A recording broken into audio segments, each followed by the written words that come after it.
Hello, everybody, and welcome back to the Dice Tower. My name is Zee Garcia. I'm Chris Yee. And I'm Camilla. And we're going to be jumping into the top 10 games that begin with the letter D. D. That's the list you're tuning in for. You should have known that already. Honestly, I'm a little embarrassed for you that it took this long for you to put that together. You needed this introduction? I'm just figuring it out now. Oh, dear. Start working on this. Okay, erasing all of these F games. I'm good. I'm going to leave that right there. Before we do anything else, let's do some shout-outs, Chris. How about we do some shout-outs to the wonderful folks that have backed our previous crowdfunding and make you read these. Absolutely. We're going to start here with Steven. I think last year this was read as Satan. We're going to go with Satin this It's time. definitely Satin. Oh, but That's how with that English introduction we just had, it should be Satan. No. Steven Satan. And Abbey Road. That's too good. Like That's too the good. Abbey Road? Well, it was spelled R-H. R-H-O-D. Arby's Road. Yeah. They Arby have the Road. meats. Katie from Fort Worth, Texas, parenthetically, yeehaw. I get it. Texas. The Brusso family.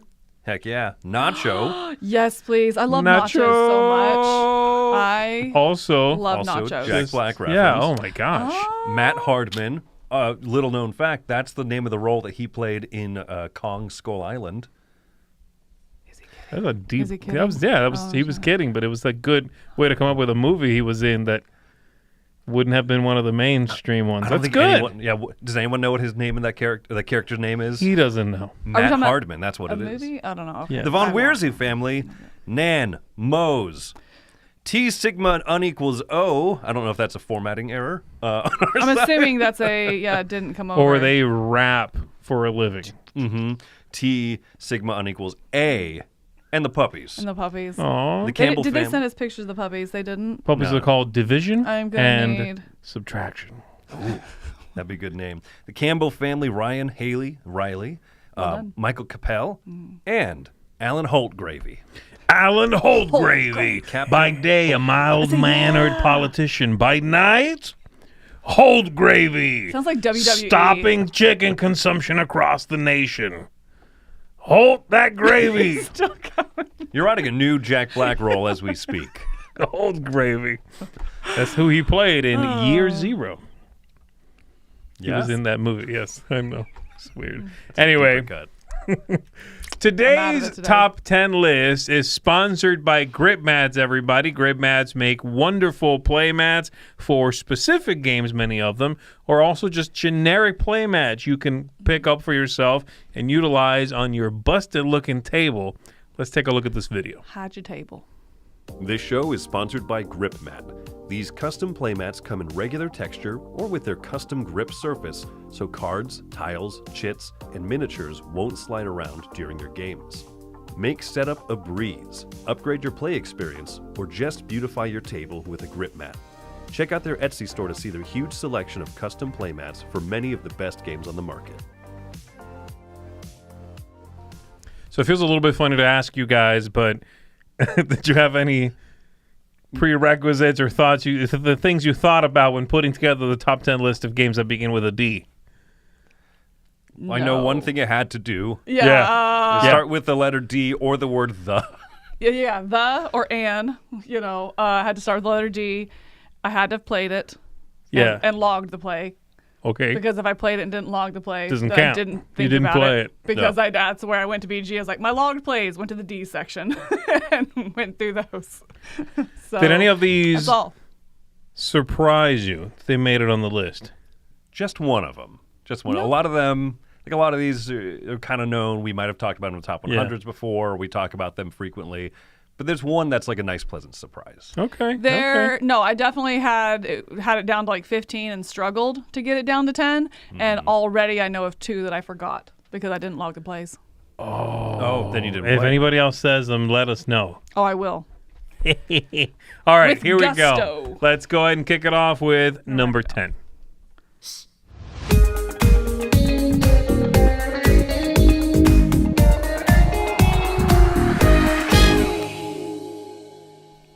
All right, my number 10 is a wonderful racing / bidding kind of game called Downforce. In Downforce, you are going to be, at the beginning of the game, kind of buying a car, I guess, or I don't know, putting your money where your mouth is and acquiring one of these cars. And then they all race around the track. You're hoping your car will come in first. But you also don't care that much if you bid on the cars that do come in first, because you'll be doing that at various points throughout the race as well. Very simple, playing cards that move a bunch of cars, as you see there on the screen, moving everything from the top on down to the bottom. And a big fun part of the game is that you create bottlenecks as you are moving the cars around. So I might play, 6 green and move that one, and then the 4 red would be next. Guess what? It can only go 2 steps now because green just got in its way and clogged up the road.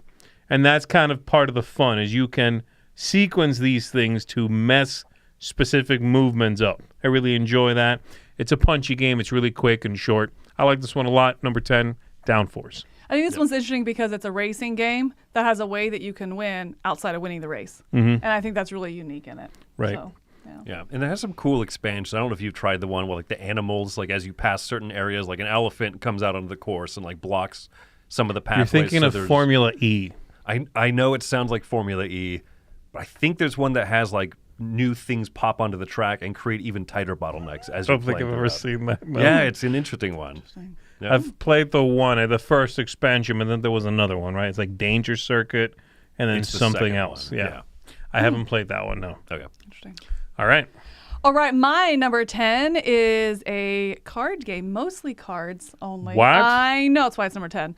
But it has a theme that just makes me smile. It's Deadly Dowagers. It's all about getting married. It's all about getting married and helping your husband build up his estate and then killing him off in a way that's not going to raise suspicion so that you can marry up. And then again, help him build up his estate and then kill him off to increase your dowry. So you can eventually marry the prince. First to marry the prince wins. Just like in real life, yeah. Just like in real life. It's about climbing the husband ladder. And I know you were playing. I know I saw you playing this at an event. Yeah, at the retreat. I played it a couple of times. I guess you really liked it, huh? Well, it has drafting. I love drafting. Okay. But in that hand of cards that you're drafting, you're either getting something to build up your estate or your husband's estate, or you are drafting different ways to kill him. Do you go like poison and poison his tea, which raises a little bit of suspicion because it's your third husband in a row that's died like that? Or do you go with a shotgun and you're like, boom, I don't care, he's gone? It makes you really suspicious, but then you have time to like build yourself back up in society. You let the next one live a little bit longer so you can like recover.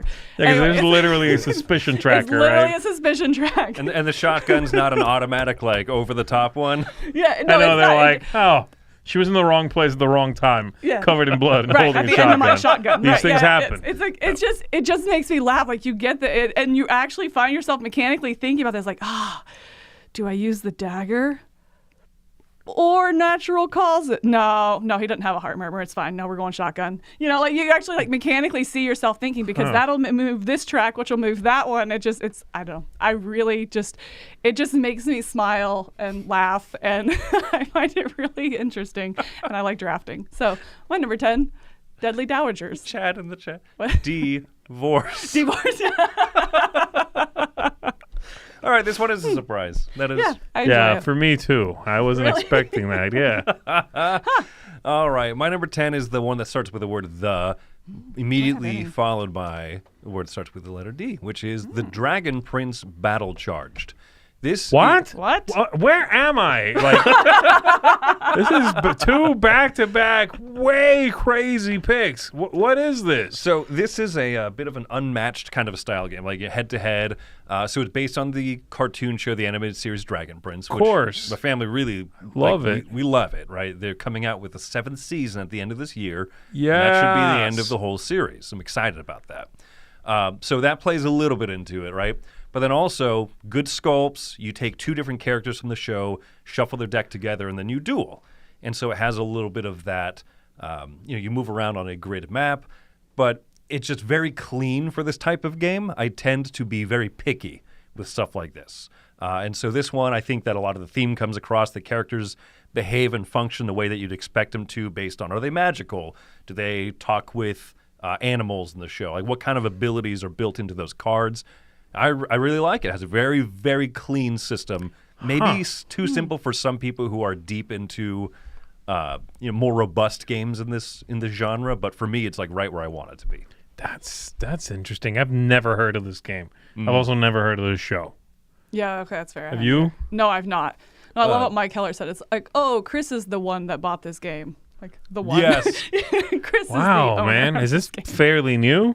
This was like 2 years ago. I think it was the last review I did before we switched to like studios review. You know what I mean? Like right around that time. Okay. Interesting. Okay, no, I never heard it. The show is made by several of the people who did Avatar: The Last Airbender. Okay. So it I can has see a that. couple of like strong Yeah. followers because of that. But yeah, no, it's an underrated game. Brotherwise Games, and the sculpts, the minis are really good in this. I can see why they learned from this and then did the Stormlight Archive ones, and then sold like $1 billion of those.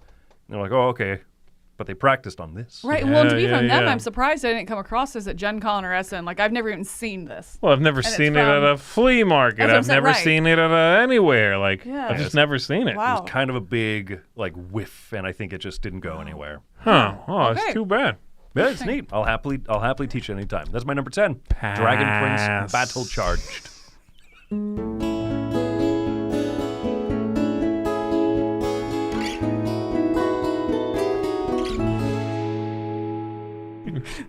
All right. My number 9 is a dice-driven game that I realized technically the one I put on this list is invalid because it's called Marvel Dice Throw.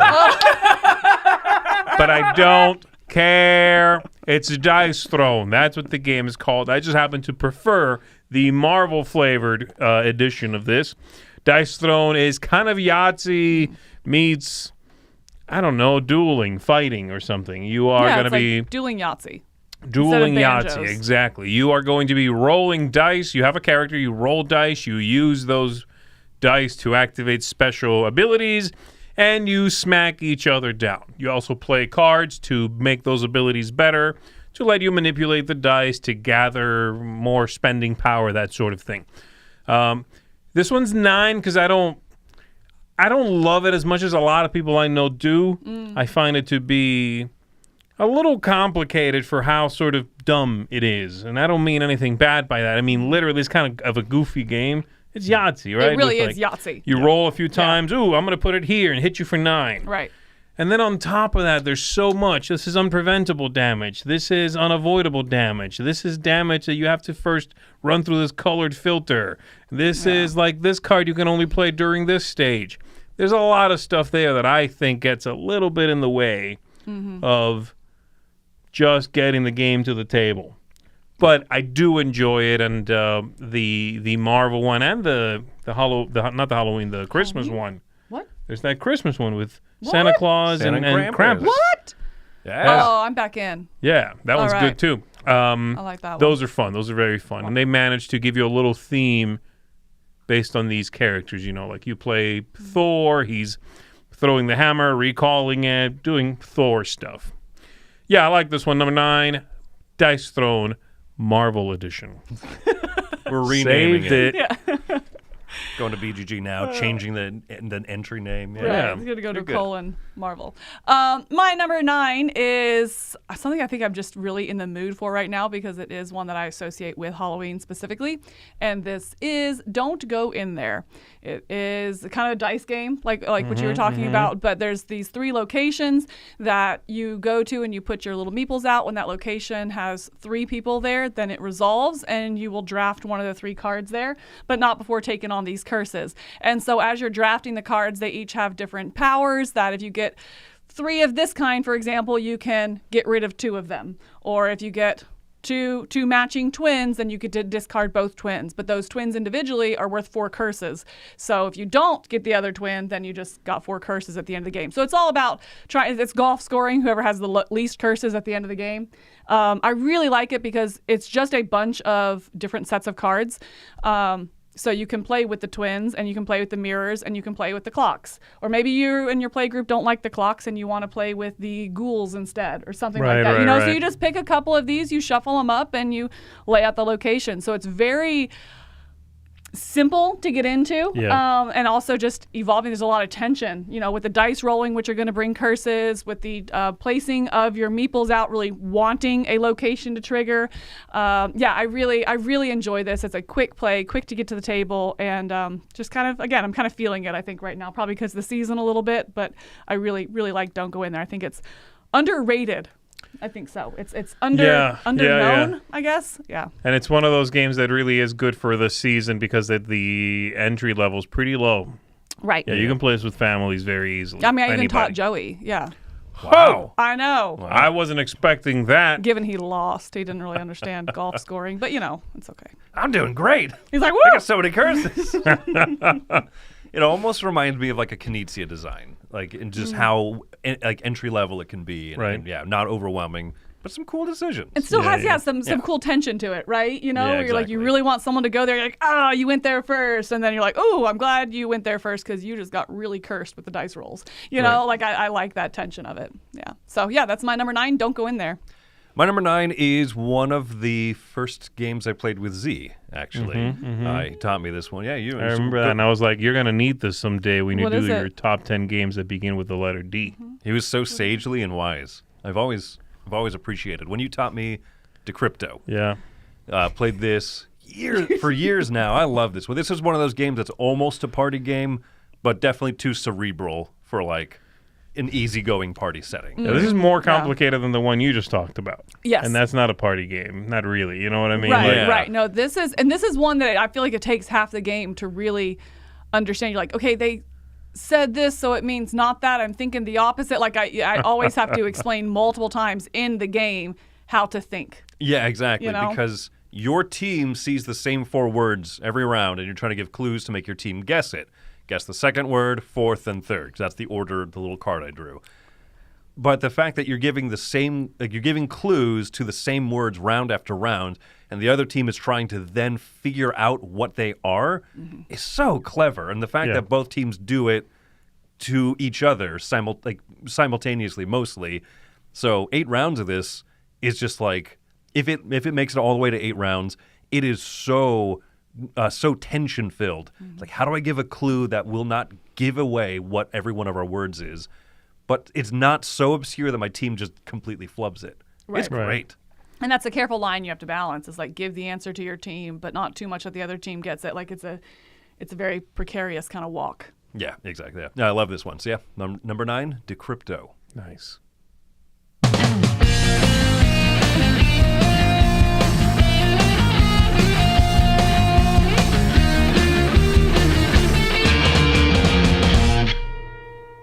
My number 8 is a very fun, very thematic, cooperative game filled with pirates and burning ships and looting galore, and this is Dead Men Tell No Tales. That's one of the ones I forgot. Really? I didn't log the plays. You big dummy, you done messed up. Deadly Dowagers is out. No. I refuse. Yeah, I don't know. I wonder where I would have put it. Anyway, Dead Men Tell Probably No number Tales is it's a really neat, very thematic game. That's a big part of what I like about it. Mechanically, it kind of feels like a few other games cobbled together. I don't know if intentionally or not. It just happens to feel that way. It kind of feels like Pandemic a little bit. It kind of feels like the firefighting one. Flashpoint Fire Rescue. Flashpoint Fire Rescue. It feels like that a little bit. But and there's a little exploration, which I really appreciate. I love a game in which you're flipping tiles and finding out what's behind that door. I love that. I always have. So in this one, you're in a little dinghy. There's this burning ship. You and your pirate brethren are going to jump on there and loot that sucker. Little did you know, this bad boy is cursed. And there are skeletons and monsters walking around who are going to be impeding your progress. Plus the whole thing's on fire and rooms are going to start exploding and all of that. I say that sentence a lot. Plus the whole thing's on fire. Plus, right. Plus the whole thing is burning. Sinking, yeah. Really neat, very thematic, tension, just ratcheting up and up and up as you play the game. Love the way the way this one feels and makes you, I don't know, you become tentative. You start to worry. You walk in there and, oh my gosh, Skeleton King. Right. All right, here we go. We got to fight. And everything that happens in it is very cinematic. This is a really fun cinematic game. So my number 8, Dead Men Tell No Tales. This is one I've still not played. Oh, really? And I'm almost afraid to play it at this point because of how much I'm hoping from it. You know what I mean? Though I did play Subterra based on both of you guys' recommendations, and I did really enjoy it. So I'm hopeful. I like Subterra more than I like this game. This one, you have to go into it knowing that while it is very, again, cinematic, it is also very geometric, and it's kind of that kind of game. You know what I mean? So this is not going to be Arkham Horror flipping cards and reading stories. You have to make that up. Of course, yeah. I think I like this probably more than Subterra. Yeah. I think. Should have put it on the list then, probably. I didn't log the play. That's not on me. Wait. It's literally only on you. No, I didn't have my phone on me at the time. Okay. Because I was being a good teammate. All right, my number 8 is, it's a game that I think I'm kind of the champion of. Again, it makes me happy to play it. It is Dog Park. I love both parts of this game. I don't usually like bidding games. Dogs and parks. Dogs and parks, yes, both of those. No, it's kind of a 2-phase each round, where you have a bidding in the beginning where you're bidding on what dogs you want to take into your business, and then the second part you're going and choosing what dogs to walk through the park, which is where you're going to get your resources in order to be able to build your reputation, and then as well as have those resources to get other dogs in the future and have what you need to take them on walks. So I don't usually like bidding, but I feel like in this game it brings a little bit of attention to it. But then it's over so quick that it gets into the kind of what I think of as like the parks mechanism. I know that wasn't the first, but it's my association. Where One-way street thing. One-way street, you can go and then you stop there. You can't share a space unless you give up. I don't understand that. No, the ratchet. Also, I don't like saying that. So you understand it though, yes? I don't understand why it's called the ratchet. No. You know a ratchet tool. I do know a ratchet tools. Click, click, click, click, but then back. It won't go back. But then, right. But then it pushes against the tension, and so you make it go that way, and it can go that way if you push hard enough. Yeah, but then you break the game. Right, but that doesn't make sense. No, I don't like it. You take the bolts off of the game. Yeah, no, it doesn't make sense. I also really don't like the term ratchet, but yeah, please continue. Right, yeah. So I don't like that. So I call it the doggy walking mechanism. Yeah. So you can go as far as you want. And it's just pleasing. It really is a light game, but it has a little bit of the bidding, then a little bit of like staking your reputation. You know, you spend those reputation in order to get new dogs, so you really do feel like you have to spend your points in order to get what you need and go for these scoring mechanisms. So I really like it. It's just pleasant. It's really good, very entry level kind of game. So yeah, my number 8 is Dog Park. I can't see the cameras in the way. This number is Dog Park. And my number 8 is what's going to go with the pirate theme. I think that the word dead is a pretty easy one to go with. This one though is one that I talk about a decent amount. Dead Man's Draw.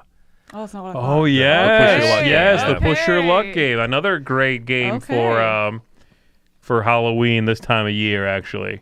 Oh, really? I think so. With like the quick, yeah. you know, it has that yo ho ho ho feel a little bit, Right. Yeah. and you're just flipping over cards, pushing your luck. It's not very serious at all. Yeah, you flip over cards. Try not to match suits with anything you've done. Every card you reveal, though, has a number. You want higher numbers to keep them. But everyone also has a suit, so you might have the sword, which allows you to steal someone else's card, put it in the middle. You might have the seeing glass. What do you call it? Like the crystal ball. You can look at the top few cards, or look at the top cards, see if you want to keep pushing your luck. They all have some little effect, and even though it's like on the cusp of being mean with like steal that card, blow up that card. Also, you're going to have a turn come up, and you're going to probably gain like 6 cards. So losing 1 is not a big deal, but it's enough that it's interactive.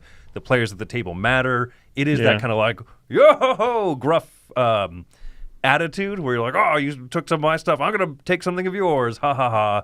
And at the end of the game, everyone comes out feeling like they've done a lot. Right. Oh, that's good. That's a good balance. It has that feeling of they might have played this on a ship somewhere a little bit. It does have that, like, you know. And it's basically Circus Flocati with special powers.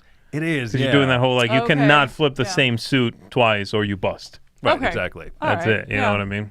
Yeah, super simple, super fun, and it teaches itself. You can just take your first turn and be like, look what I'm going to do. Blah, blah, blah, blah, blah. yeah. I almost never teach it. I just take a turn, be like, you're up next. And it's so good for that. Oh, that's like interesting, that. because that's I how like I that. feel about Circus Flocati. I remember when I learned that game, they taught it, and I had no idea. Like, I was like, I am so lost You didn't get it. at all. And then they took a turn, and I was like, oh, Oh, I it's so got this. simple. Well, why didn't you say that? You know what I mean? Like, it just makes sense just to watch it. Yeah, Got it. exactly. There you go. Number 8, Dead Men's Draw.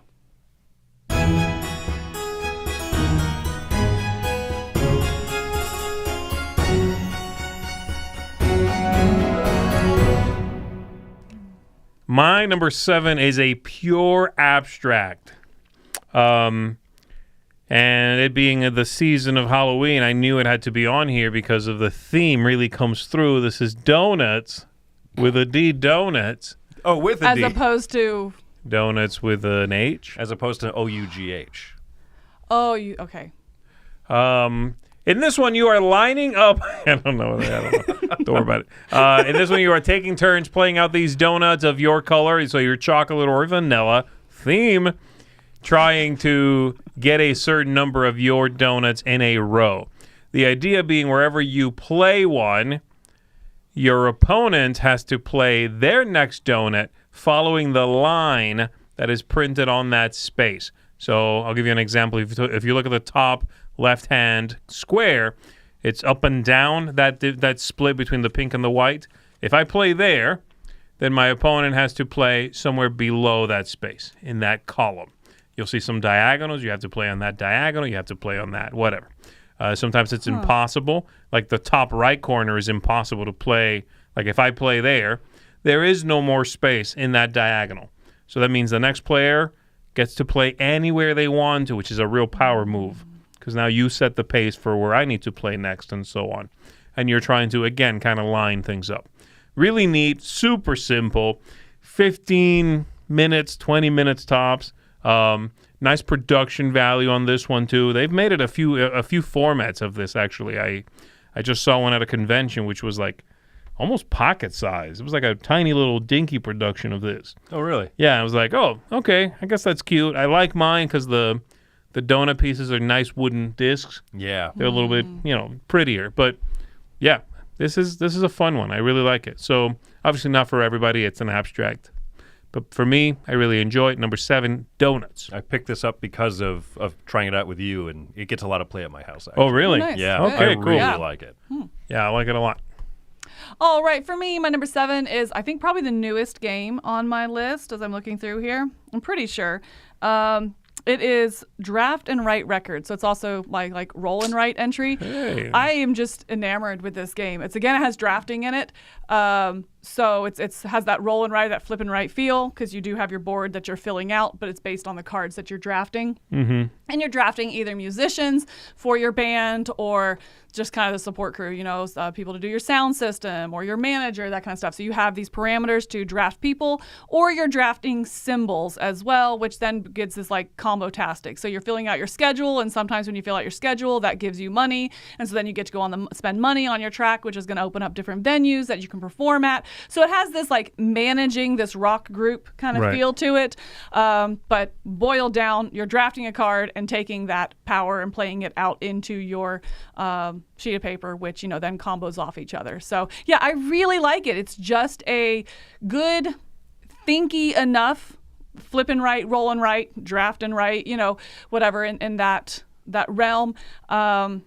Where it has some good tension, because there's also some bad cards in there you hope don't come back to you, or Right, you hope right. that they get filtered out of the game.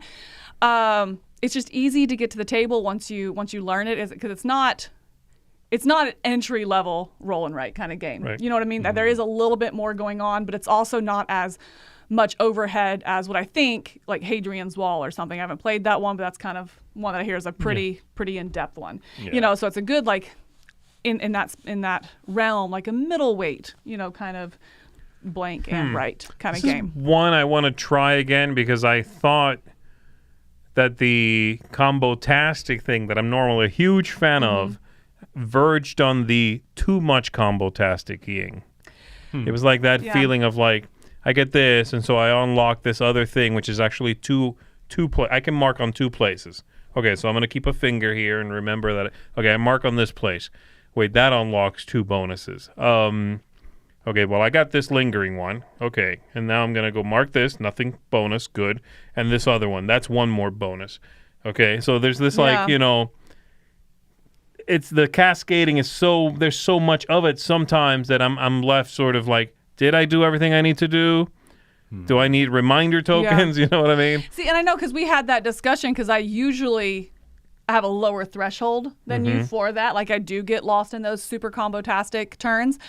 This one I didn't. I don't know, something about just the graphic design where you're physically marking it off as you go. So I was able to track, yes, I took that bonus. Okay, I took that bonus. Right. I could see that thread of thought, and so I didn't get lost. So it's just interesting. I think the graphic design in this worked with my brain. Yeah. You know? It could be, So- yeah. I've only played this on Board Game Arena, so I have not had to do that mental load. Because it's like, Nice. check off 3 things. I'm like, oh, boop, boop, boop, boop, boop. So, I did it all, but you're right. I wonder about that. Yeah. I made a note here to myself before I say my number 7. Someone in chat said, oh, I wonder if Deep Rock Galactic will be on Chris's list. Chris forgot. Yeah. Didn't long to play, You huh? big dummy. You got to do it. That would have been BG somewhere. stats. My number 7, though, is a game that I did almost forget. And because I always call it Orange Shell Overcome. The full name of the game is Dutch Yes. Resistance, Orange Shell Overcome. Yeah. Oh, okay. This is a recent cooperative game about basically, the Netherlands during World War II and kind of their peaceful resistance stuff that they were doing, their underground type stuff. This is a great, very thematic cooperative game where you're trying to get the different things that you need to run around the city, collect all the stuff, bring them to the correct kind of like checkpoints and meeting points and stuff while avoiding getting stopped by the police and getting stopped by the soldiers, the occupying army. And it has so much good narrative. There's an event deck. I know that some people have been in the chat saying Dead of Winter. That one's fallen off of my list, but this has that same type of crossroads type stuff that makes Dead of Winter so good. And it features that, but it puts it in a real historical setting, which really elevates it for me. I love just reading something and being like, man, like someone lived this. Right. And it gives me a greater appreciation for the people who were part of this resistance movement and everything. Yeah. This is a really good game that makes you care about the theme. Yeah. You know, you learn the game and then you find yourself immersed in it and wanting to know more, and then afterward go and researching. And Yeah. I think that's a really unique thing for a game to be able to do. Yep. No, and it's a great cooperative game. Long, but you're into it the whole time, which I love. So there you go. My number 7, Dutch Resistance, Orange Shell Overcome.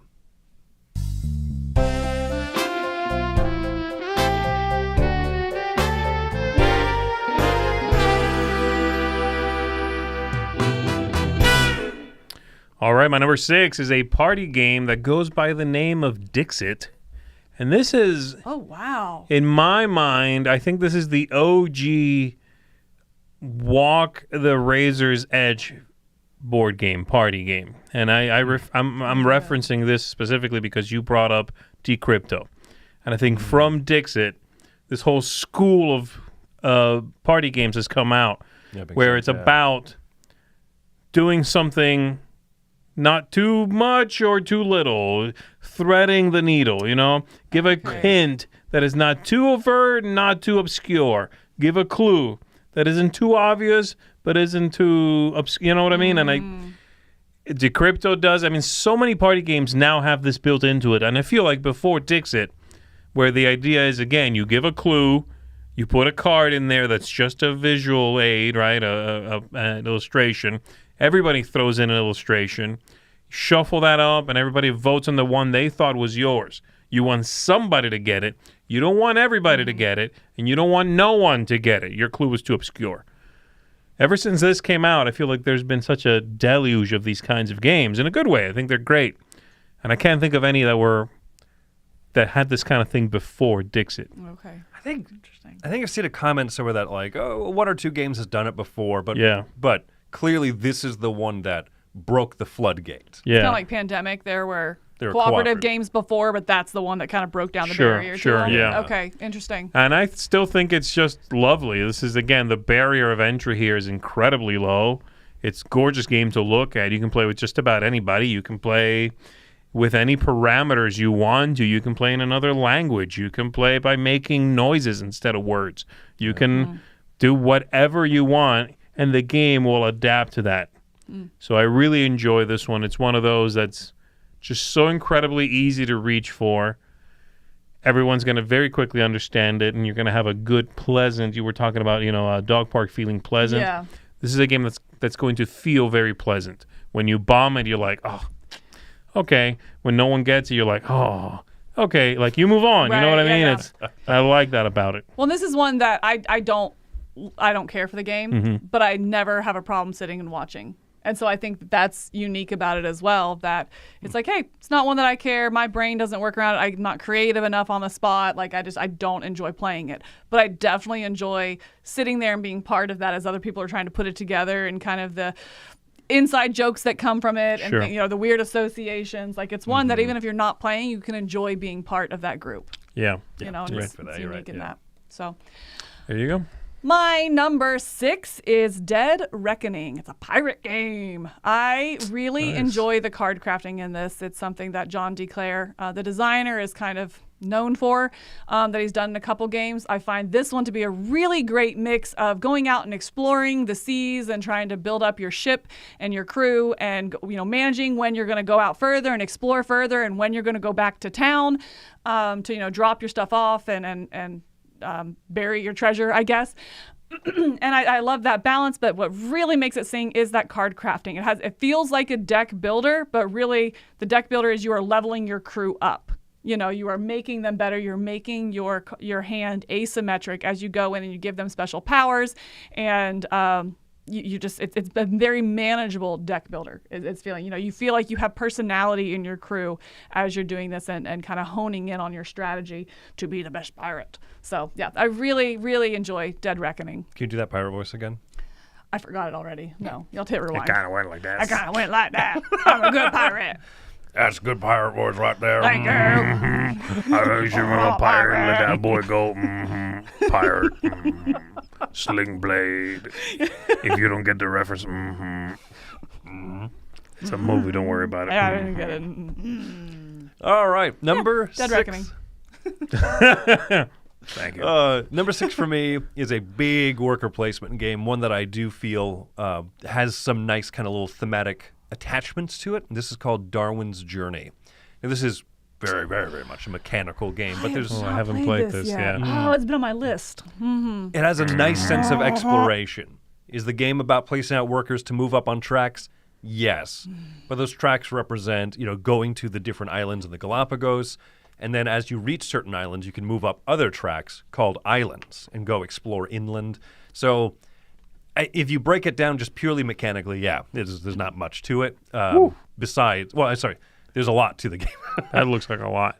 It is. It's very involved, but it has a couple of really nice touches where you can get different upgrades to each of your workers. So your workers will become more unique, be able to do tougher actions or take better versions of those actions as you kind of upgrade them. There's an expansion map that has a lot more interlocking exploration board, like the exploration board part of it, where you can travel by ship, go to different islands, and then as you travel on those islands, you can unlock a new ship space, travel down this river. And with the expansion map, you also have these little adventure, like story card kind of moments. Really? They're not. Well, there are story entries. I never read them. You just flip over the card, jeez. and it gives you a choice that between. hurts. Don't read it. Well, here's why: Oh. is because I think that the two choices that it gives you, you can make up the story, right? You could look at it and say, "Oh, we're either going to take up the canoes and walk across this way, or we can go the easier route but not get as big of a benefit from it."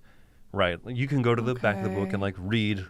It's Yes. time to decide whether we should take up our canoes and walk it, or keep going the easy way but get less out of it. That's my, It's like Darwin's Okay. in the room. You know what I mean? But Darwin talks like this. I want to study that turtle. Anyway, great worker placement game. A lot going on in this one, but a lot of fun. And like I said, I feel the theme in Darwin's Journey.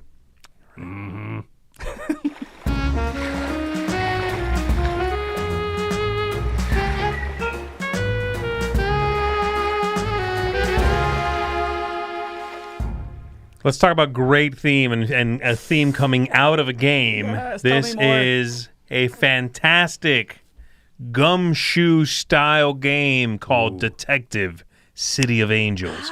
Detective City of Angels puts you in the shoes of a detective, of a private investigator, a detective, whatever. You're a cop. I guess you're not a private investigator. And you are looking into some, I think they're always a murder or, some kind of whodunit. You're going to be moving around L.A. You're going to be interrogating specific people, searching specific places that come up in the story. Now, there's a few different ways you can play this. You can play where you are all trying to solve it together against the game, and the game kind of gives you, when you grab somebody by the collar and ask them a question, the game will provide you with an answer. It might not be the most useful thing, but it provides you with that. It's sort of pre-programmed to do that. You can play cooperatively. You can also play kind of the mainstay way, the original sort of concept here is that one player is kind of running the whole thing. They're almost like a DM or a GM type person. Okay, yeah. And they represent all the characters that you can possibly interview or talk to.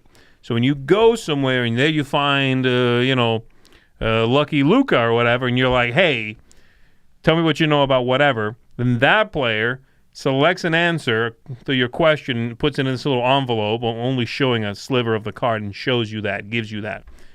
That might be the most useful thing they can tell you. They might be holding something back. And as the detective, then you can be like, you can press that person for a better answer or not. You can intimidate them. You can shake them down. If you do, and they had a better answer, they have to give you that answer. And you have a little influence over them. So in the future, if you ever ask them something again, you can cash in this token and go, and I want the best answer right away. None of this nonsense. But if you push somebody and that's the best they did, all you did was police brutality, basically. Oh my gosh. They knew nothing else. They knew nothing else, and you pushed them. So now they have something on you. And next time that you ask something, the player running that part can just give you your token back and refuse to answer at all. Oh, so it's this find out who done it. You're putting together clues. Things are being revealed. Everybody's out for themselves, but you might see and hear things about what everybody else is finding around town. Just superb. Just really in-depth, engaging stuff. Comes with a few different cases. Once you've done one, you know it. So you have to, they're not really replayable. But there's expansions for it. It's covered in amazing artwork. Yeah, the whole thing is just an incredible production. So my number 5, Detective City of Angels. Is that your preferred way to play, that GM, DM kind of way you're talking about? Yeah. Okay, interesting. Oh, interesting. Then it's a little fun. That person knows, they should know, if you're not doing so great, they might, take the foot off the gas a little bit and be like, all right, well, let me help you. Let me throw you a bone. Yeah. They kind of are. They're almost really running a game session. You know what I mean? Okay. You're playing the part of a detective. You ran 2 cases for one time when I was playing it, and it was interesting because you said at the end, I didn't realize while we were playing, you're like, yeah, well, that person can also win if they throw people off the trail long enough, right? Something like that. Or you can just kind of say I'm here to make this kind of a fun experience for everyone. Right, yeah. And I like that you did that. It turned out to be just an incredible game. Right, yeah. Good, I'm glad. That's kind of what you want everybody, biting their nails and hoping to solve it. We have 2 days left. The whole, everybody lost. Isn't that interesting, I think? But treating it as a one-shot role-playing session almost is the way to go. Yeah. Huh. All right. My number 5 is kind of storytelling at the same time. And Chris, you have to read the story in this one. You have to read the flavor text. It's part of it. No. Yeah, it won't work. You have to. It is Destinies. It is a huge part of it. Yes. You have to, right? So this is a game that I feel like everything I would compare it to is cooperative. And so I think it stands apart because it does have that competitive nature. I love that as you're going through and you're trying to get your character to fulfill their destiny. So you all have this thing, something that is happening in the world, and you are trying to go out and whether it's solve the case or push your agenda, whatever it may be. And so you know what you need to do to solve your destiny, but you don't know how to do it. So you're going through this town, you're talking to people, you're visiting different places, trying to figure out how to do it. but everybody is seeing the same situation from their own perspectives, and they are trying to figure out what they need to do their destiny. And as they're reading their story, it might give you clues on what you're supposed to do. So you need to go find a silver mirror, for example, and you don't know where to find it. Well, all of a sudden, Chris, who went over here into the mountains, he comes across this silver mirror, and I see him thinking, he's like, well, it doesn't really fit into what I need. Do I take it? No, I'll leave it. And you're just like sitting there like, don't touch it, put it down. Yeah, but you're just like on the edge of your seat, like, that's mine. Oh, I did it so bad, you know? And so I love. Usually internally. Yeah, typically otherwise internally. I'm like, you're like, oh, interesting. Oh, you want this. Yeah, and I just love that that it's kind of the exploration of the story, you know, or just the discovery of the story that as it goes, you're invested in other people's turn. And also just mechanically as a game, I really enjoy your character development that you have, the way you level up. You're not leveling up, getting new powers and stuff. You're leveling up your strength of these 3 tracks. So when you do tests, you're mitigating your odds of success, Right. I guess. Your and dice rolling gets better. Exactly. Yeah. You know, your range, it's like you're counting successes and you're changing the thresholds for each success. Right. And that's really interesting and feeling like you're getting more powerful without getting more complicated with more items and that kind of stuff to balance. So I just think it runs really smooth and just a lot of good tension, but still sense of discovery, you know, that comes from it. So really, really enjoy Destiny. Some great, great stories and memories from this game. All right, my number 5 is one that I'm curious if it'll be on your list or not, Milla. I really flubbed all of those words. I'm curious if it'll be on your list. This is my favorite dinosaur theme park building game. This is Draftosaurus. This is such a small, simple game. And it has, instead of drafting cards, you're drafting little dinosaur meeples. Dinosaurs. Dinosaur. It's so great because, one, there's just like that childlike joy of getting a handful of dinosaurs and be like, ooh, the pink one! That's what I needed! And then everyone takes one and then places it into a part of their park. There's the little die. Whoever is kind of the like first player for that turn gets to roll the die. Everyone has to follow that placement restriction. So maybe in the green area or in the brown or the left or the right side of the board or not where you have a red T-Rex.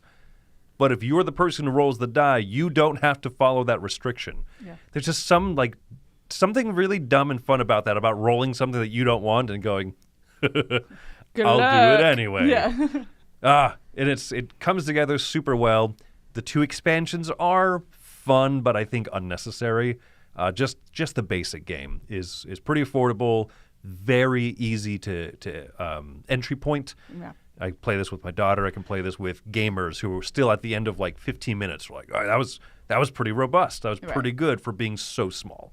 It really is. Yeah, it's something that you can play as the main meat game of the night, like in your family, or you can do it as a filler game for, you know, your hevier gamers, that kind of stuff. It did not make my list. This was number 11, just the bare short. Really? Yeah, it barely got cut off. There's a lot of really good. There are. I've been writing some down that I've seen in the comments, and I'm like, I can do another 10 almost already. Yeah. Oh, easily. And this one, so I'm so glad you mentioned it because it was like the heartbreak of my list. You know, like except for the ones you forgot. Those also. Too soon, man. Too soon. Draftosaurus. You Let's remembered keep moving everything. You really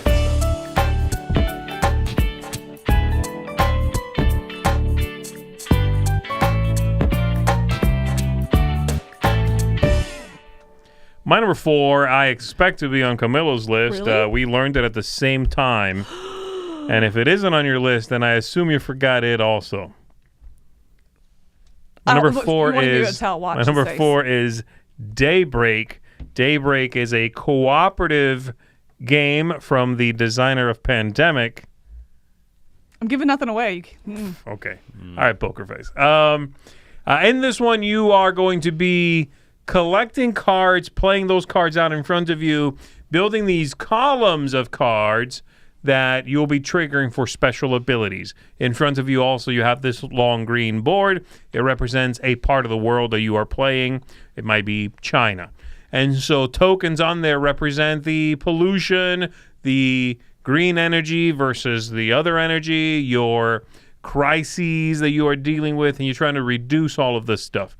The world map above it is going to collect heat, rising heat, as well as pollution. And again, you're trying to eliminate these things collectively. I love the card system in this, I think, the most, because it's this idea of every card you can play on top of another card for the action in the middle. And there's a whole stack of cards. They do all sorts of stuff. Or you can tuck it underneath an action you already have, and the symbols will boost that thing. It's like, hey, reduce your car emissions by equal to the number of this little shield, whatever. It's like, cool, I have in that column right now only one. I have this other card that has 2 more shields. That's great. That takes that action from doing 1 to doing 3. But I'm giving up this action in the middle of the card, which is tremendous. It's going to help us put more trees out in the world. Oh, what do I do? How do I handle this? You know, you can give each other cards sometimes, give each other abilities. The whole thing is, it's got this weird, shouldn't work, free-flowing nature to it, where like the turn is this shapeless, blobby mess. And yet, it really works. Yeah. You know, sometimes you'll be done and you can just see what's going on, or you're like, can anybody give me a thing? Somebody over there asks you, you're like, yes, I do have that. Here you go. Really, really works well. So for me, Daybreak is a slam dunk, my number 4.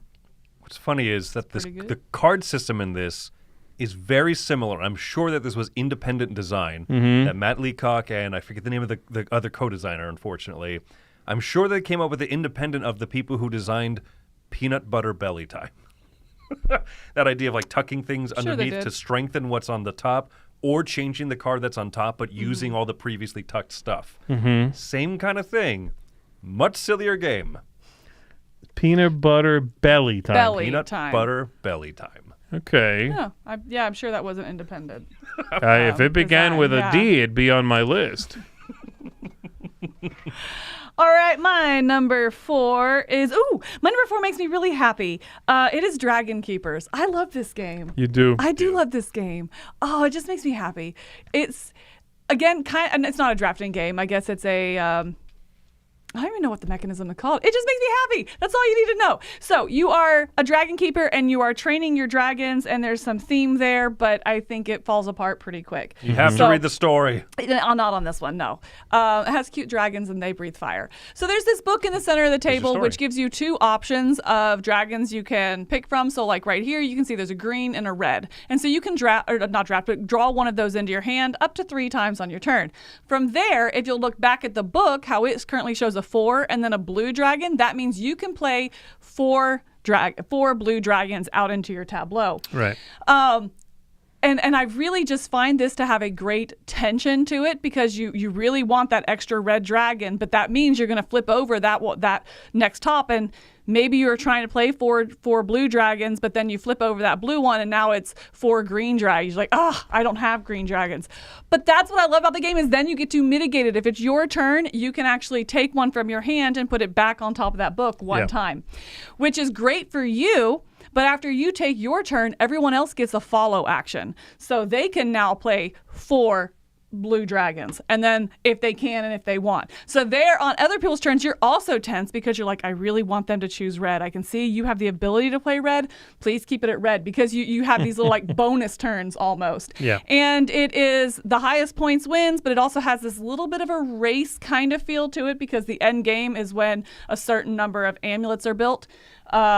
And so you kind of see it coming, but then it ramps up really quick at the end game when people are putting down like 5 and 6 dragons at a time.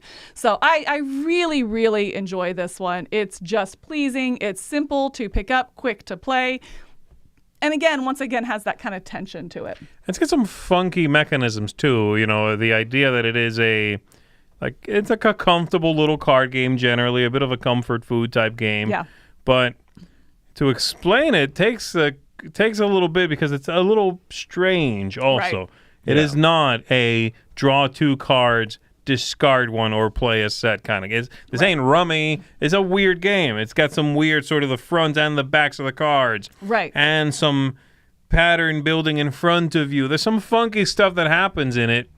And once you wrap your head around that, then it's comfortable. But all the Right. funky stuff is in service of the good game that it Yeah. is, which is Right. nice. Yeah. And it's a hard one too to understand because there are, like you said, there's some pattern building. So there's some placement rules on what color dragon you can place out in front of you, and it takes a while to kind of wrap your head around, why am I going to draft a card? Maybe I'm drafting to make this set, or maybe I'm taking it because it's a red dragon, but on the back is a blue, which means I can later change it to a blue dragon, which is what I can actually play. Sure. You know, there's a couple little Sure. connections like that make it can be a little bit to kind of get going. But once you do, it's just comfortable and has a good tension without being like anxious. You Right. know, I Right. really, really like it. So, yeah, it's fun. I like Dragon Keepers, number 4.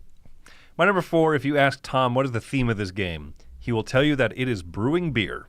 Oh my gosh, it is not brewing beer. The game is called Jeez. Distilled. This man. I love this one. You're trying to distill down, liquors and spirits and such. This one is a really neat market game where there's the market half of it where you're just purchasing stuff from the middle of the table, and then there's the actual brewing phase. There's the distilling phase, and I love just this. There's so much theme in this one. Like all the ingredients behave the way that they should to make the different recipes that you can try to purchase those and start making those, distributing them. It's just there's so many fun little thematic touches. Even when you distill stuff, you put all these cards together that you've purchased, and then you shuffle them up and you remove the top and the bottom one because that's representative of the distilling process. The stuff on the bottom has to be gotten rid of. The stuff on top kind of evaporates over the course of distilling. And it's you could tell so much heart and love went into the theme of this, and yet still it's very smooth mechanically, very rewarding. Played this a lot, and I just tried the expansion stuff for it. Oh, yeah, nice. The small little deck expansion is really good, where all of the fruits and stuff from the middle now have like some little small power to them. Oh, really? That I could see why, if you're playing for the first time, kind of why it's a separate thing. It might be that one step too far for teaching it. By the way, everything in here has a special power, but they're small. And so now that I've played it several times, throwing it in there, I would always prefer to play with those. That's your preferred, but like not the that. way you would teach. Okay. Yeah, I kinda think Interesting. that's I haven't where I'm tried at. any of the expansion stuff yet. Yeah, and So- then they announced that there's going to be a second expansion in the works Yeah. too. So Yeah, to hear that. yeah, very excited about this one. Love Nice. this one. Distilled.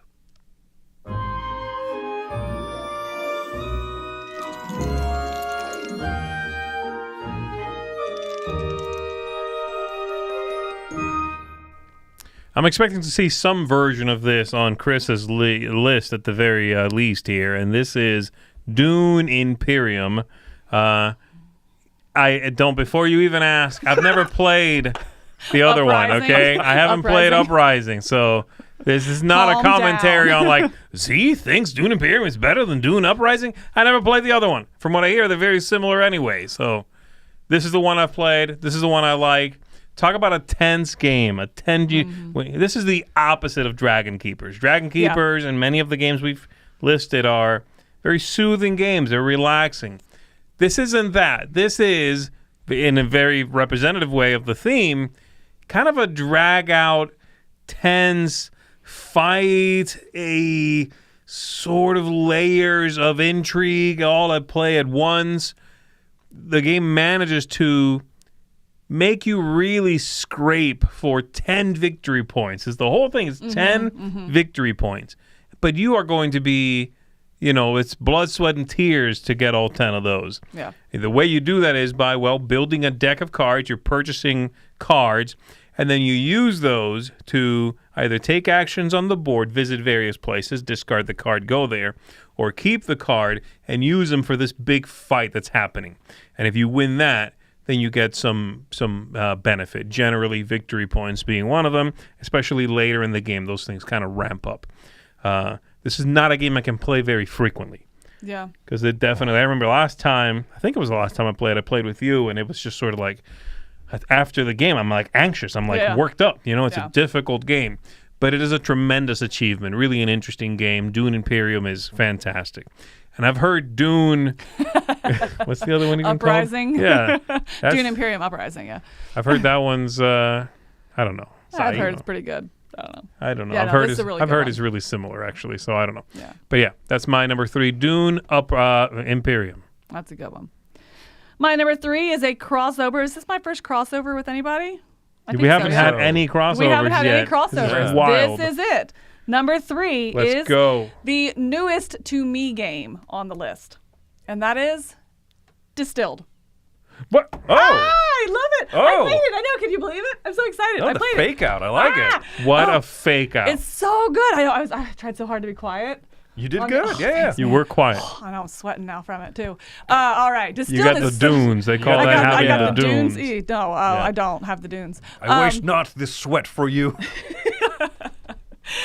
Distilled, it really is so good. I love the mix of strategy and that it's not push your luck. I guess it's like hoping for the best kind of strategy. Like, oh, here we go. Hedging All your right. bets, I Hedging your guess? bets, maybe. Yeah. Yeah. You shuffle the deck. You're like, oh, man. All right. No, shuffle one more time. Okay, all right, now I'm ready. And then taking off those 2 cards and then, completely missing. And then, you take it out and you try it and you're like, well, I didn't Moonshine make again. moonshine again. Yeah. That did not turn out to be whiskey, or whatever. Like, Right. You're just like, oh, darn. And then next time you go like all in and put like a ton of fruit just to really make sure, I love that balance of strategy and really finding that time of making sure I have everything. Now I'm ready to go to that big one. I'm putting my secret ingredient in and really putting my eggs in this basket, in this round, knowing how long do you age the spirits? How long do you leave them, in the barrel, trying to really rack up those points? Right. When in the game, do you switch out of that? And you're like, I don't have time to age anymore, so I need to do this other strategy. Like there's a really good flow of strategy throughout the rounds, but then still that tension breaking point of each time when you have to actually do the distilling process and take off the top and bottom. And I really enjoy this. I think the theme comes through. It has a really good tension, but still leaving you invested in what you're doing and building up your distillery here. So yeah, having a lot of fun with Distilled. Really enjoy it. That's That's awesome. good stuff. Thanks. All right. Well, my number 3 is a crossover With me. with Milla. Hey, me, hey. Destinies is my number 3. What is happening? Take that, V.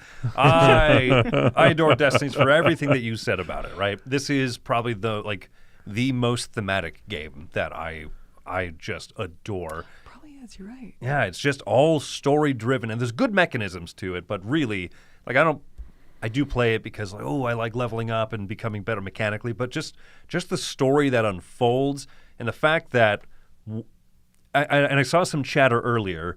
Like, this feels like it should be a cooperative game. So a lot of people, it rubs them wrong that this is, that it's not co-op. But I love that about it because you're not going to play through 2 hours, 2.5 hours, only at the very end to say, oh, we lost due to a die roll. I guess we'll just play that scenario again. No, there's always a winner. Someone's destiny is going to be fulfilled, and the app is not shy about the way that it's written. That person really succeeds, and the other 2 people become abject failures. They let you know. Yeah, the you story is lost. harsh. But I love that. I love that someone will win, and I love that chase. And I especially love it.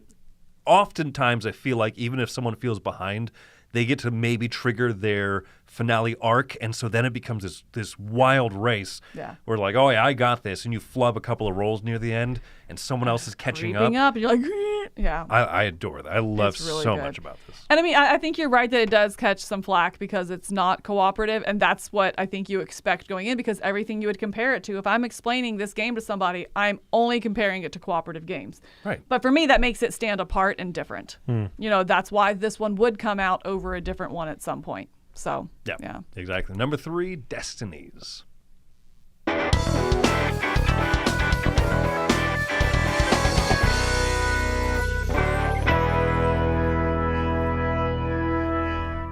Number 2, I saw mentioned a long time ago in the chat here, and this is an oldie but a goodie for me. I've had this game for ages, still really think highly of it, clearly. And my number 2 is Dice Town.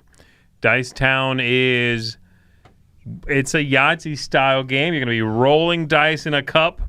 You can modify that by paying some money and re-roll, try to get a specific combination. And then once everyone's done, you reveal your dice.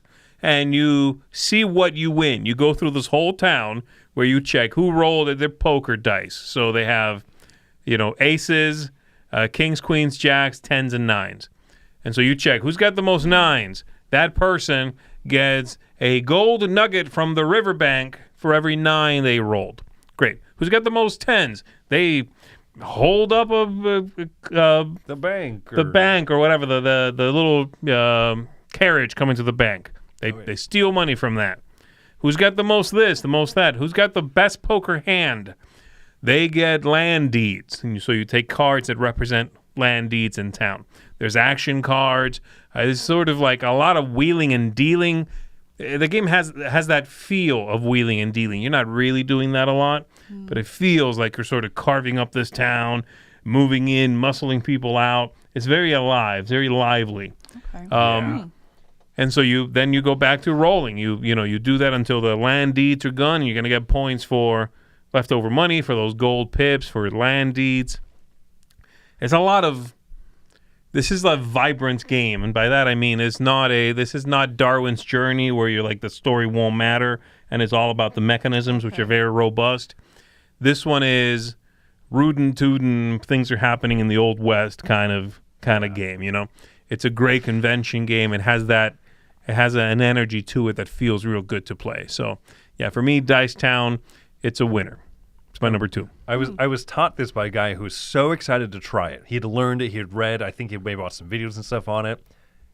I don't know what he was expecting because when we started playing it, he immediately turned super dour and just hated. He was like, "Oh, this is like one of those rambunctious like yeehaw shoot 'em up games." And I was like, "Wait, you were the one that like recommended this one, and all of us are just having a good time. Like, woo, what a roll! Oh, what happened? Oh, I got some gold! Yeehaw!" And he was just sitting there like, okay, so fine. sour? Oh my gosh. What? That's funny. But you didn't pick up on that from the rule book? Yeah. Weird. Maybe he was expecting to be like a drier game. Maybe he thought this was a different Western game. Maybe he thought it was that city building one. Like Carson City. Carson City. Yeah, maybe he thought this would be. Even that's got some lively stuff. Yeah, but he taught it. Like, he knew it. He knew the rules and was like, oh, okay, fine, we'll do that. What? Okay, all right. That's just strange. That's really funny. All right. Number 2. My number 2, we talked earlier about, I think it was one that you were saying, Chris, where the game makes you care about a theme. This game made me care about a video game and made me go seek out the video game. And since I've played it, and it is Divinity Original Sin. We did this for a live play, and I was just enamored with it. Took it home after, played it a bunch, and then sought out the video game as well to kind of enrich my board game experience. And and I've really found they go hand in hand. It does a really good job of giving you that video game experience of leveling your character up, that RPG style game. And it's also a campaign that's approachable and realistic. I like that you're just trying to get through this big book, get through the end of the book. And how do you do that is you go through a page. You gotta read those stuff, don't you? You do gotta read. I'm out. Oh, it's so good. It's such a good story. You guys are so lame. Don't be so lame. Listen, it's really good. And so you're trying to get through. And so you are on a page of the book, which represents an area that you're at. And you're going through and you're maybe interacting with objects, which might bring up new characters or bad guys, things like that. And so you're interacting and you're just trying to get through. So you're trying to find an exit. Maybe you try to go through the door. Oh, well, that brings out the guards. And so then you got to fight the guards and that door collapses. So you got to go find somewhere else. Yeah. You're trying to do this. And then as soon as you get through that page, that's a clear saving point. Or you can keep going. Because it's just discovering the next area that you went over to. And then you just keep going. And so it's easy to save. It's easy to jump in and out of from session to session. It can be an all day. You can play this for like 8 hours seamlessly. Or you can do a, 40-minute session or so and then, go with that first stopping point. The character progression is really fun as you are learning, taking on different attributes, I guess learning from different schools kind of. And then you're leveling them up within those powers and abilities as well. I really, really enjoy it. So, yeah, my number 2 is Divinity Original Sin. That's good stuff. That sounds good. No, I know, you talk about this one. You definitely champion this one a lot. I like it a lot. My number 2 is another crossover. This time with Zee. Yo! With Dune Imperium. And unlike Zee, yes, I am making a stance. This is a power move from you. This is. You're saying that Dune Mephistopheles or whatever it's called is trash. Like, why can't I never remember? Oh, Uprising. Uprising. I don't know why you can't remember. You really couldn't remember. I thought you were I being couldn't. funny. No, I couldn't. I never can It was remember. smooth. I like both plenty. They're pretty much the same for me. I'm gonna come back to the original, if not for any other reason than I think that the expansions are easier. I have not tried yet to fold the expansions into Uprising, but The I have. same expansions can go into Uprising? Yeah. Oh, weird. Okay. But there's just going to be some like little tweaking. I feel like they were made for the original, and so Yeah. I think that's kind of why I lean this way ever so slightly. You know what I mean? Okay. Base game to base game, maybe Uprising is better, right? But anyway, no, phenomenal game for everything that you said. There's so many great pivot moments in this game where you just are so stressed, saying like, I wonder if I can win this battle. Should I invest in it at all, or should I hold like a really full garrison for next time? Right. And that's going to change, layers of decisions. It's so tense, and one that I can't imagine like the guys who played at World Series of Board Gaming, like having to go Oh my from this gosh. to another game of it to another game, or to have to like jump into this one and then go to a finals match. Or Oh, something. yeah. It really takes Right. it out of me, but I Yeah. love this one. It's like mentally and emotionally. You know what I mean? Like Yeah. both Yeah. parts are just drained at the end of that. Yeah. Yeah, exactly. So, yeah, no, I love this one so much. Number 2, Dune Imperium.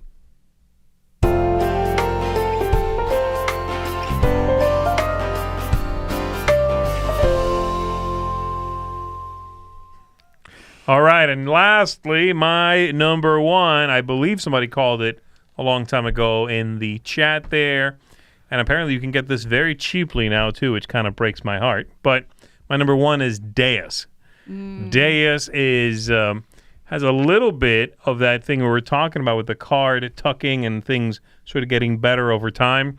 In this one, it's not quite that. You have a board, you have pieces on that board, and you are going to be activating cards, playing cards in front of you to deploy new units and trigger something about those units. The thing is, your very first card in the ships column, the blue column there on the left, puts out a ship and does whatever. You can buy resources, you can buy wood for 2 coins. The next card you play in that column put out another ship, and it does whatever it does, and then the old card triggers again. So every time you introduce a new card to a column, you trigger the entire stack, and nothing makes me happier than getting a sweet combo going in there. Right. This feeling of like, you can buy any resource you want for 1 coin, and the next one says, you can sell wood for 2 coins. I'm like, Right. Yeah. oh yeah, baby. Yeah. I'm about to blow this game wide open. Paying for So itself. that feeling is so great. That and you can, do a little movement on the map. You can set up locations. You can build these cool temples. The whole thing has a classy feel to me. I really enjoy the way the game develops and plays out. But I just love triggering those combinations, managing that. It's just, I'm super happy with this game every time I play it. So my number 1, Deus. Nice choice. And my number 1 is Daybreak, which we were just talking about, has that kind of same crossover, okay. what's that up? same kind of feeling of where you are putting the cards on top in order to in this one specifically enhance those options. What I really love about this is it is a cooperative game that the first time you play, you're going to end up playing multiplayer solitaire. And you're going to lose because of it. That's interesting. Because you get so caught up in what you're doing and trying to manage your board and, your different missions and meet these goals. And then you look up and you're like, what in the world did we do wrong? And it's because you didn't cooperate. So it forces that cooperation where it's like you were saying, can anybody give me 1 energy? Can anybody do this one thing? Oh, I can do that if I do that. And when you learn to cooperate like that and manage like the community crisis, who can take those crises? Let's set up for that coming. Right. As you do that, that's where you're going to find success in this game. And I like it because it's going to take that alpha player out of it. If you have one of those in your group, it's going to feel great when you have all those tucked together and you're taking a huge action, by triggering one of those 5 actions. It has a lot of flexibility, I think, also in your strategy, so you can adapt as you go, where you have this built up with 5 symbols, which means it's a really powerful card. You put another card on there, which now changes what that card does. And if it uses those same symbols, you're going right into the top level of ability of that card. Yes. It's not like you have to, all right, well, let me pivot and switch gears and start back at the bottom. Right. No, if you play your cards right, you have that built in, and it's really tense. You're going to have to cooperate with the other nations that are at the table in order to be successful in it. And I just think this is a game that just keeps the conversation going and is also tense, but tense in like a puzzly way. Yeah. You're always like, okay, guys, this is what we have to do. How do we do it? Let's talk it out before we start going into our actions, because we're all doing stuff simultaneously. Let's figure it out. Who can do what? Okay, if we do this. And so it has a nice conversationally puzzle element to it. And I really, really like that about it. Well, I love it when a good co-op game always manages to have a really nice curve where at the beginning you're feeling like, okay, we got this. 6 turns later, you're like, and then towards the end, you're like, maybe we got this. Maybe. Right. But I love that. But you're also holding your breath. You're like, Yeah. maybe we have this. It's not that slow, like, oh, I guess we have this. Let's play it till the end. You're like, Right. if this goes right and this and this and yes, I got that card, and then we can do it. And it's such a great arc, a play arc. So heartbreaking when you have like 2 emissions left. And you're like, oh, a whole nother round because we couldn't quite. Yeah. Yes. Ooh, okay. Yeah. It's really good. That's a good one. I need to play this one more so I can get better at that cooperation. Yes. That's definitely a skill that's not like readily apparent. Yeah, I agree It's with not. you. Yeah. All right. And then as called out in the chat, my number 1 is Dominion. This is just one of my all-time favorite games. And so someone asked actually, which expansion would it be? And I think the second edition of Seaside is really phenomenal. Nice. I love Seaside. That was one of my favorites back in the day. I've been out of Dominion. And then whatever the second one core set was, they had one more, I think, and then Seaside. Yeah. And I remember Seaside being like, this is my jam with the orange cards and all that stuff. Yeah. And I would say, because for a long time, or a lot of people say like, okay, Seaside's the best expansion or Prosperity. And I always lean kind of Prosperity. But with the second editions coming out, I didn't realize that there were kind of a good amount of bum cards in Seaside that like I'm not sad to see them go, right? Because when they come out of the second edition, they'll replace 10 of the cards, maybe like 5 to 10 of them, and the new ones they put in there just fit better. Really? Yeah. Okay. So new stuff is still coming out for this game, and it's still just incredible. The app getting released this last year helped a lot. So I've played a lot more Dominion again, even digitally. But yeah, every time I pull out in person, man, it's so fun. Just the original deck building game still hits the best for me. So yeah, I love this one. Yeah. Well, there you go, folks. That is almost 30. We didn't really have that much crossover.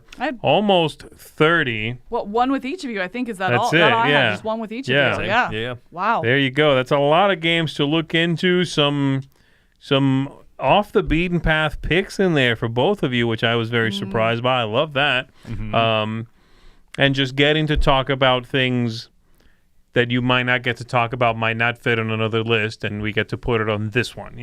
That's the one thing about the letter lists. Yeah. Is that this might be a game I love, but it isn't one of the top 10 co-ops, and it isn't one of the top 10 cutthroat, and it isn't, so it doesn't make it on these other lists. Yeah. It might just make it on this list, and so it's great to talk about them. Did you forget Deception Murder in Hong Kong, or was that was a choice? Okay. Yeah, that's a choice. Because that surprised me it wasn't on your list. I wrote down a whole bunch of stuff that I did not forget. It just didn't quite make it, and they would be my 11 through like 16, but I've seen them and I've written them down. Deception Murder in Hong Kong, Death Valley, which is this lovely little card game. Devon is an abstract, but I don't like it as much as I like Donuts. Demon Worker, Dale of Merchants, and then Deadline also being great. All of those games are great. They would all be right there in the top 20. Would you have counted Death May Die? if I put that? No, that's called Cthulhu. Okay, that's what I thought, too. Death May Die. I didn't even think about it until Mike Heller just put it in the Mike and I Heller was is like, a hack, oh, man. and if he I could knows have not slipped what it in he there. says. Wait, Death May Die, Cthulhu. Dark Tower, Return to. Oh, yeah. Yeah. No, I didn't read the whole comment. I just saw he's been DMV. doing this whole thing where he will put the second half, the first half. He's been doing that in the chat now. Yeah, or someone commented like, "Oh, Tom's number one pick would have been Dark Nova." Right, yeah. I saw that one too. Yeah. Yeah. All right. Very cool. All right. Well, there we go, everybody. That's going to do it for us. Thank you very much for tuning in and checking this out. We have a live play tomorrow morning. Tomorrow. A sponsored live play of Joyride. So make sure you come on back for that. And that's going to do it for us. That's going to be it. All right. Thank you See you once tomorrow again. morning. We'll see you. My name is Zee Garcia. I'm Chris Yee. And I'm Camilla. Bye, everybody. Enjoy playing games.